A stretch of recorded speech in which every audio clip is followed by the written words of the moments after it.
Assalamualaikum warahmatullahi wabarakatuh. Selamat datang kembali di podcast ODS Talk barengan sama saya Anissa. Dan kali ini kita berbincang-bincang mengenai seluk-beluk program studi yang ada di UMS. Dan kali ini kita kedatangan dari program studi farmasi. Sekarang udah barengan sama Mbak Nuri. Oke, Mbak Nuri. Selamat apa ini? Selamat siang ya Mbak Nuri. Oke, boleh diperkenalkan dulu dari mana? Terus perwakilan dari mana? Namanya siapa?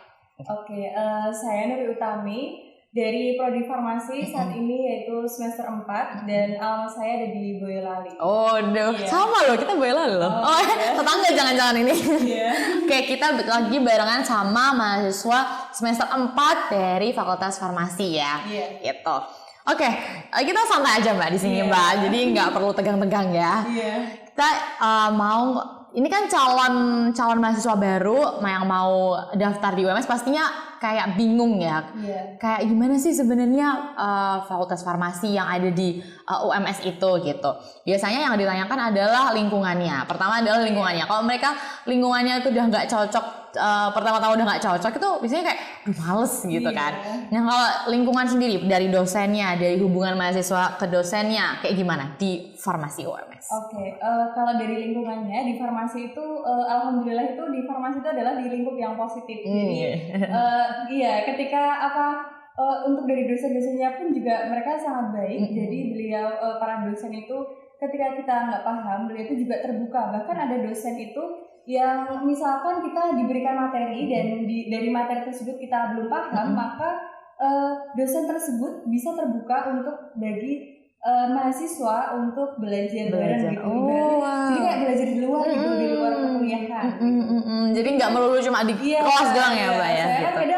mungkin ada mahasiswa beberapa yang merasa kalau di kelas itu terlalu formal ya benar. Terus pengen tanya-tanya itu juga malu. Gitu. Nah, dengan adanya salah satu dosen yang memiliki keterbukaan terkait dengan pembelajaran gitu, jadi mahasiswa itu bisa nyaman. Terbuka ya, nyaman.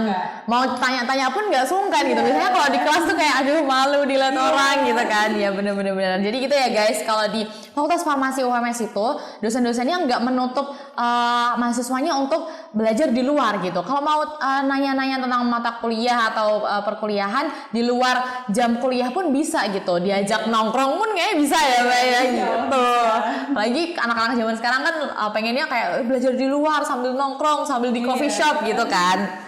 Oke, terus nih Mbak, kalau ngomongin tentang farmasi gitu kan, seluk-beluk perkuliahannya, terus seperti prospek lulusan dari farmasi sendiri itu seperti apa? Oke, kalau dari farmasi ya itu tentu materi yang diajarin itu yang berkaitan dengan kesehatan dan karena farmasi jadi berkaitan dengan kimia. Jadi di dalamnya itu ketika semester awal-awal itu ada mata kuliah seperti kimia organik, kemudian ada kimia dasar, dan selanjutnya itu masih ada seperti kimia analisis gitu. Ya. Kalau di awal-awal masih dasar-dasar ya? Seperti gitu. Nah, terus di awal-awal itu juga kita dikenali nih yang namanya praktikum buat pengenalan alat-alat gitu. Jadi ketika di semester selanjutnya, ketika kita memegang alat itu udah nggak kagok ya, nggak kaget gitu loh. Ini apa gitu kan? Soalnya di awal udah ada kayak pengenalan dulu gitu. Di awal juga ada mata kuliah farmasetika, di mana farmasetika itu kita diajarin cara membuat sediaan-sediaan gitu.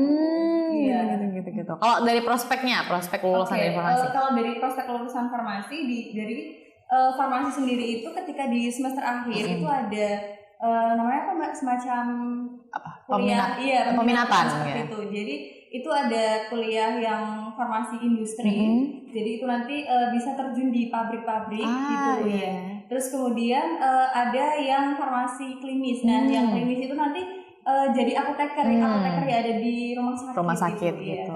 Oke. Terus misalkan mau ngebangun apotek sendiri gitu dari farmasi bisa? Bisa ya? Bisa ya? Di farmasi itu kan ada itu kayak lanjutannya gitu. Jadi habis S1 itu ada profesi. Nah, kalau berdasarkan yang saya informasi ya gitu. Itu kalau setelah profesi itu kita baru bisa untuk mendirikan apotek. Jadi sudah ada ketentuan sendiri.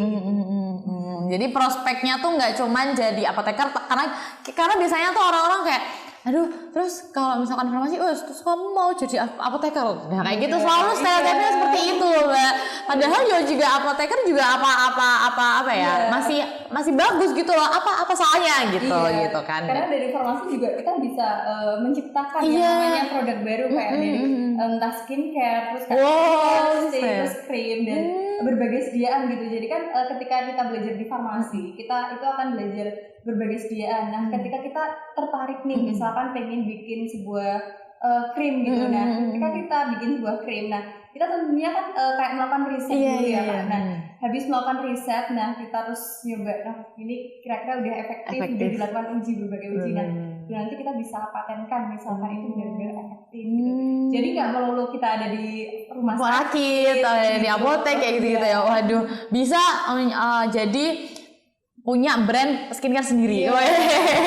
Kalau kalian passionate dan into dan benar-benar belajar, kalian juga bisa nyiptain skincare dan sediaan sendiri gitu nggih. Waduh.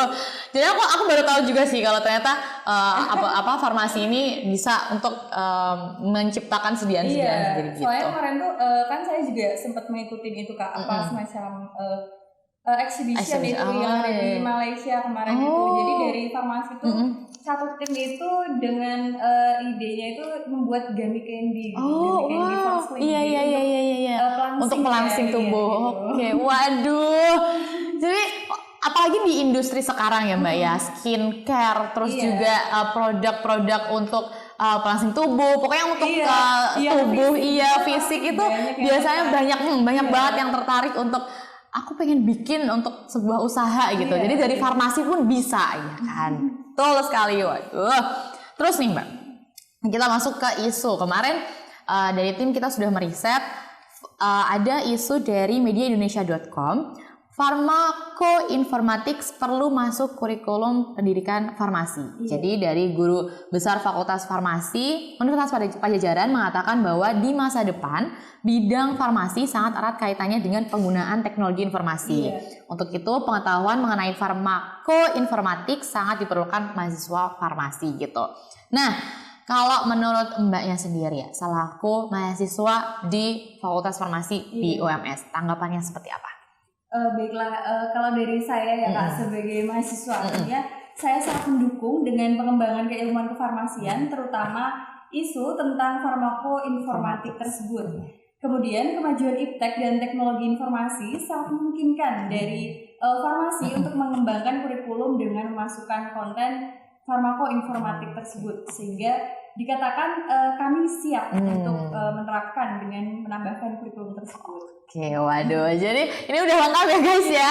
Jadi dari farmasi UMS sendiri itu udah siap kalau misalkan nanti ada Pharmacoinformatics. Jadi tenaga-tenaga yang keluar, tenaga-tenaga farmasi, tenaga-tenaga apoteker, semuanya nanti prospek yang keluar dari lulusan UMS itu sudah siap dengan perkembangan teknologi gitu.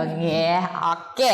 Terus Mbak, kalau ngomongin tentang anak-anak farmasi nih, dulu tuh sempet ada teman aku yang bingung gitu, katanya farmasi itu apa ya, program studi atau fakultas yang selalu ini apa tuh namanya praktikum, terus tugasnya banyak, terus selalu yang kayak apa ya, disuguhin dengan laporan-laporan gitu. Gimana tuh Mbak? Apakah benar? Apakah seperti apa?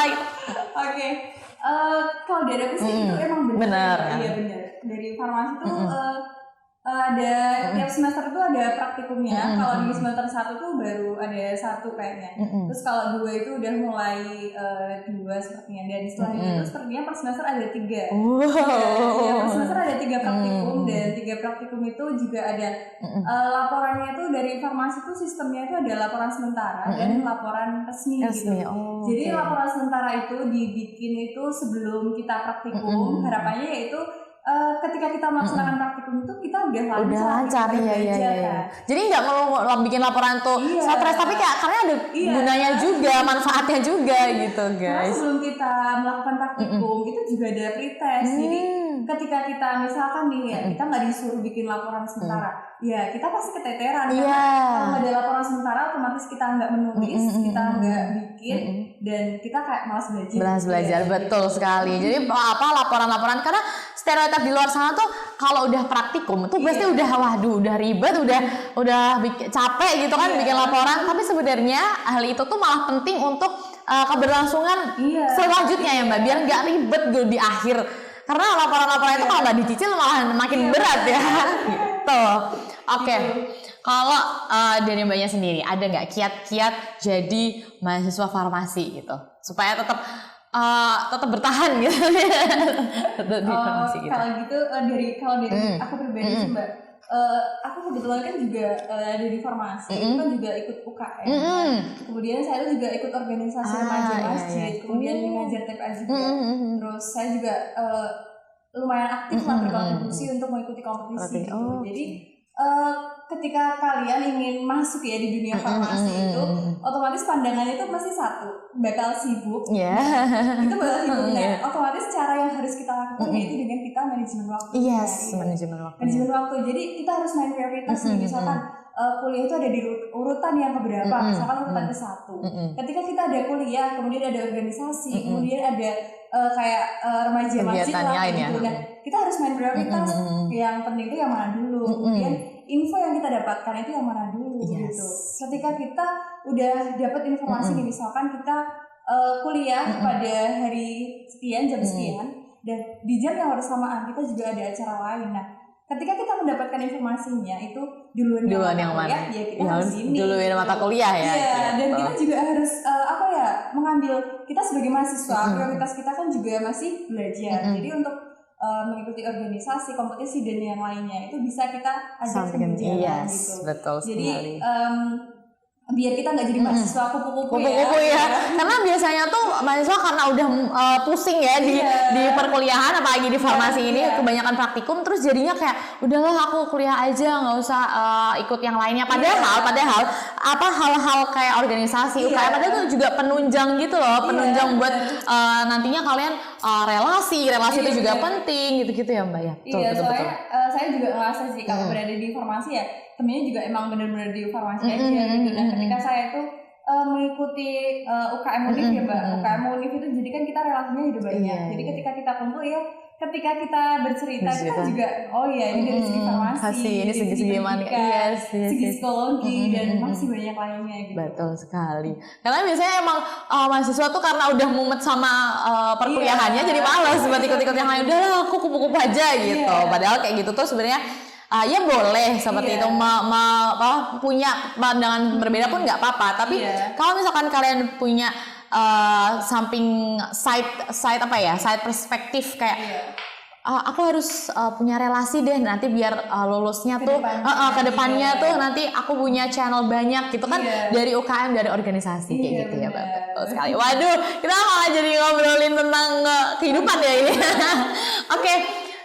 Nggak kerasa kita udah habis nih pertanyaannya, kita udah ngulik tuh kupas tuntas tentang psikologi.